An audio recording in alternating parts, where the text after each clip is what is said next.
ఆంధ్రప్రదేశ్ విద్యా సంస్థల్లో నిత్యం ఏదో ఒక దుర్ఘటన చోటు చేసుకుంటుంది. నిన్న మొన్న వసతి గృహంలో ఫుడ్ పాయిజన్ అయిన ఘటన ఇబ్బంది పెడుతుంటే, తాజాగా మరొక ఘటన 2 తెలుగు రాష్ట్రాల్లో కలకలం రేపింది. కృష్ణా జిల్లా గుడ్లవల్లేరు ఇంజనీరింగ్ కళాశాలకు చెందిన వసతి గృహంలో సీక్రెట్ కెమెరాలు కలకలం రేపాయి. దీంతో విద్యార్థినులు ఆందోళనకు దిగారు. సెల్ ఫోన్ టార్చ్ లైట్ వేసి విద్యార్థులను నినాదాలు చేశారు. కాగా అదే కళాశాలకు చెందిన ఓ విద్యార్థినికి సంబంధం ఉందంటూ ప్రచారం మొదలైంది.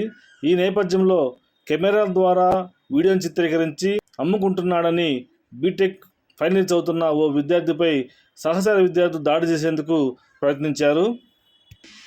గర్ల్స్ వసతి గృహంలో బాత్రూమ్స్లో సీక్రెట్ కెమెరాలు పెట్టారంటూ వసతి గృహం ఆవరణలో బైఠాయించి నిరసన తెలిపారు. సమాచారం తెలుసుకున్న పోలీసులు ఘటనా స్థలానికి చేరుకొని జూనియర్, సీనియర్ విద్యార్థులను పలువురును అదుపులోకి తీసుకున్నారు. బీటెక్ చదువుతున్న ఓ విద్యార్థిని ల్యాప్టాప్, సెల్ ఫోన్ను స్వాధీనం చేసుకున్నారు. కాగా వారం రోజులు మరోవైపు ఈ ఘటనపై ప్రభుత్వం సీరియస్ అయింది.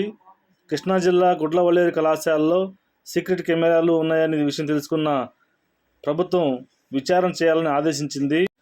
తక్షణమే జిల్లా మంత్రి కొల్లు రవీంద్ర, జిల్లా కలెక్టర్ అలాగే జిల్లా ఎస్పీ ఘటనా స్థలానికి వెళ్ళి విచారించాలని ముఖ్యమంత్రి చంద్రబాబు నాయుడు ఆదేశించారు.